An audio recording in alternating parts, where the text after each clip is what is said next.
कि कल रूस के राष्ट्रपति पुतिन ने अपने यहाँ कैबिनेट बैठक बुलाई। कैबिनेट बैठक के बाद पुतिन का जो राष्ट्रपति भवन है क्रेमलिन, उसके प्रवक्ता ने बाद में एक सूचना दी। उन्होंने कहा कि अगर अमेरिका इजराइल का साथ देता है, ये ईरान पर हमला करता है, तो हम इजराइल पर अटैक करेंगे। लेकिन इजराइल ने कहा कि अगर ईरान नहीं रुकता है और अमेरिका हमारी मदद नहीं करता है, तो इजराइल कह रहा है कि हम ईरान के ऊपर न्यूक्लियर अटैक, जी हाँ, ईरान के ऊपर न्यूक्लियर अटैक हम करने वाले हैं। नमस्कार साथियों, आज हाल ही में सुबह न्यूज आई, अपने लिए सुबह लेकिन अमेरिका में रात थी। उस समय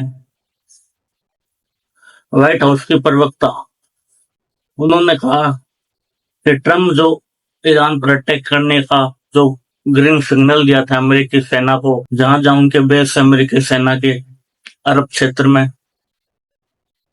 उस पर एक बार फिलहाल के लिए रोक दिया है ट्रम्प ने।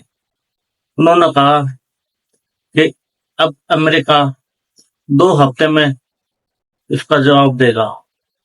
यानी अभी अमेरिका ने अब 2 हफ्ते और लिए कि हम अभी अटैक नहीं कर रहे, हमें 2 हफ्ते और चाहिए।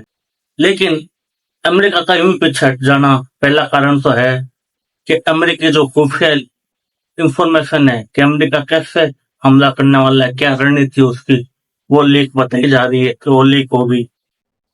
दूसरा सबसे बड़ा कारण ये है कि कल रूसी राष्ट्रपति पुतिन ने अपने यहाँ कैबिनेट बैठक बुलाई।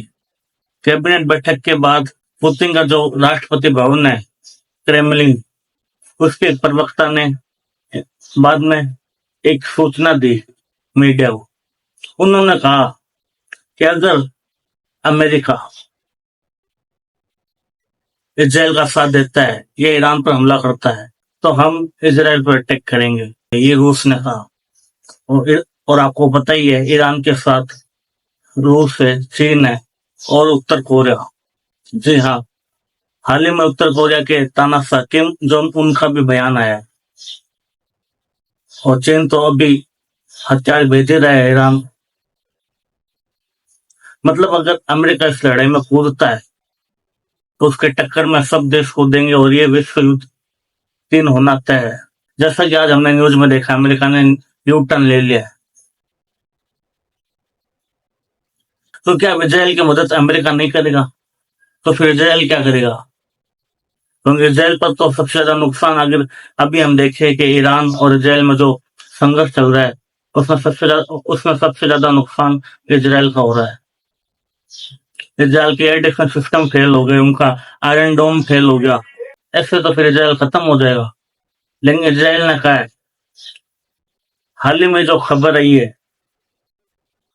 उसके अनुसार, कि अगर ईरान नहीं रुकता है और अमेरिका हमारी मदद नहीं करता है, तो इजराइल कह रहा है कि हम ईरान के ऊपर न्यूक्लियर अटैक, जी हाँ, ईरान के ऊपर न्यूक्लियर अटैक हम करने वाले हैं। क्योंकि आप सभी इजराइल का नेचर जानते हैं वो कैसा है। वो कहता है अगर आप हमारे एक आदमी को मारोगे तो हम आपके 100 आदमी को मारेंगे। इसलिए इजराइल अगर न्यूक्लियर अटैक कर भी दे ईरान पर तो भी कोई आश्चर्य की बात नहीं है, क्योंकि इजराइल का नेचर है। अमेरिका के बाद इजराइल दूसरा देश होगा जो न्यूक्लियर बॉम्ब गिराएगा ईरान पर। इससे पहले अमेरिका ने जापान पर गिराया था, नागासाकी और हिरोशिमा पर। तो देखते आगे क्या होता है, कि अमेरिका आएगा इजराइल की मदद करने, और आएगा तो ईरान की मदद करने रूस और चीन भी तैयार बैठे। चीन तो कर ही रहा है अभी तक, देखते क्या होगा आगे। धन्यवाद। जय हिंद, जय भारत।